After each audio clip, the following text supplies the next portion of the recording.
Hi people, it's me, Anja. My pronouns are she and her, and welcome back to my channel for my January and February TBR of 2025. Just because if there's one thing that I've discovered about my reading taste in 2024, it's that sometimes I'm very picky and super selective, and I don't really know if that comes across since I read so many books anyway. You know what I mean?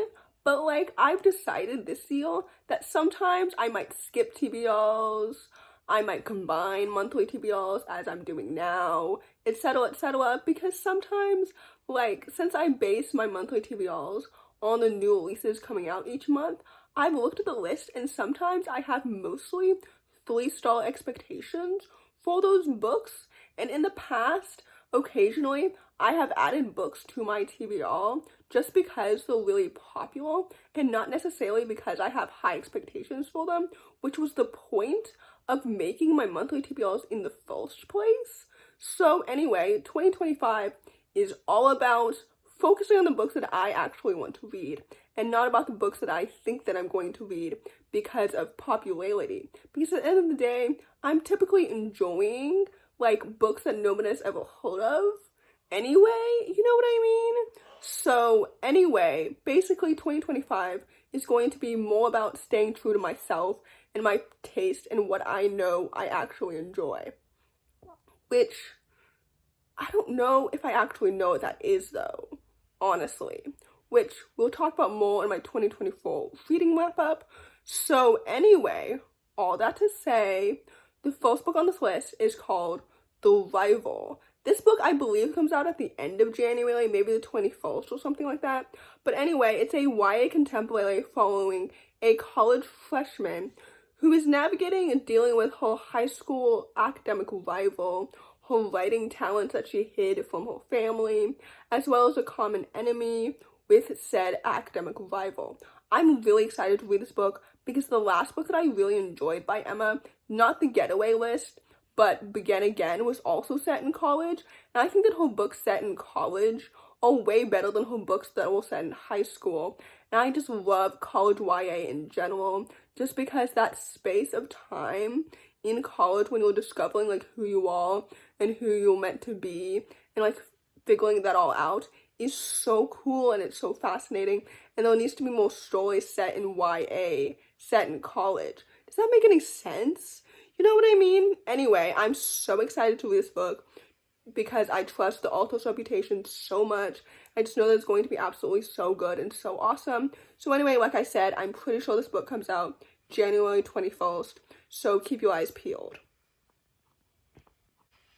The next book on this list is called Danilo Was Here. This story is a middle-aged historical fiction and follows a young main character who's fighting to protect his family after America invades Panama in 1989, which is something that I know nothing about, literally nothing about at all. So I'm very excited to learn more about this history that I know nothing about.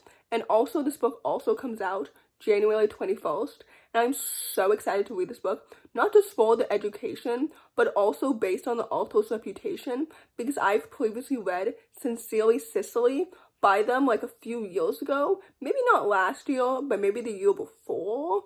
I don't know if it was 2022 or 2023, but anyway, it was really, really good. So I'm expecting this book to also be really, really good. Like, I'm so excited to learn more, again, like I said, about the history and the setting and the story and the plot and the characters and everything. Like, I'm so excited to dive into another middle-aged historical fiction book. So anyway, like I said, this book comes out January 21st, so keep your eyes peeled. The next book on this list is called The Secrets of Underhill. This story comes out January 28th, and it's a middle-aged fantasy that follows a young herbalist apprentice who fights to save a grove of magical trees. I'm so excited to read this book. I love stories that mix together like science and fiction, but isn't necessarily science fiction, if that makes any sense. Like ecology, I don't know if that makes any sense. But anyway, I'm so excited to read this book. Again, I've read books before by this author, so I trust her reputation. But also in general, I love reading middle-aged fantasies. Everyone knows that about me. But like, I love stories that like dive into like environmental science and stuff like that, but in a fantastical setting. I don't necessarily enjoy them that much in contemporary settings. I don't know why. But anyway, overall, I'm so excited to read this book. It sounds like it's going to be absolutely so awesome and so well done. So anyway, with that said, this book comes out January 28th, and I'm really looking forward to it. The next book on this list is called This Ends in Embers. This story, if you didn't know, comes out February 4th, and it's a YA fantasy sequel to So Let Them Burn, which I read at the beginning of last year, and I thought was absolutely so amazing and so well done. Although, if I'm being completely honest with you, So Let Them Burn was one of the books that I added to a monthly TBR because it was so popular. Like, I was excited for it too, but also it was mostly because of its popularity. And don't get me wrong, the reason why the sequel is on my list is because So Let Them Burn absolutely lived up to the hype. And I'm so excited for the sequel. Like, I'm so excited for these characters and the world building. I loved the Jamaican-inspired world building as someone who's half Jamaican myself. Like, I'm so excited to see what will happen next. And especially, like, how it will all end, since I'm pretty sure this series is a duology.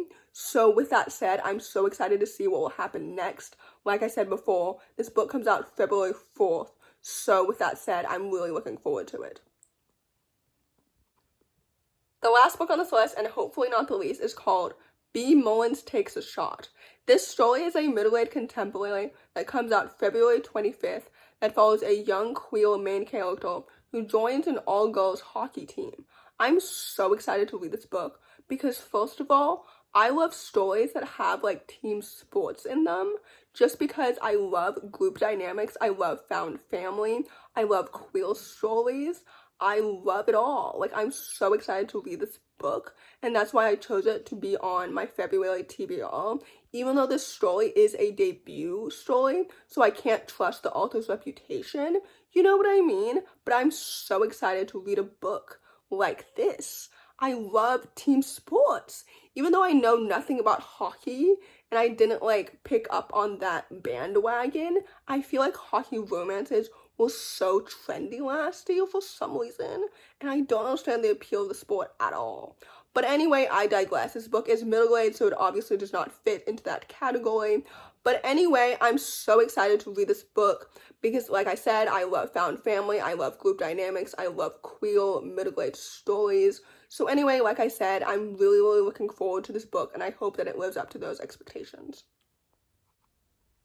So in conclusion, I hope that having less frequent monthly TBRs in 2025 will decrease or take away the pressure of having to enjoy them, like the books, if that makes any sense.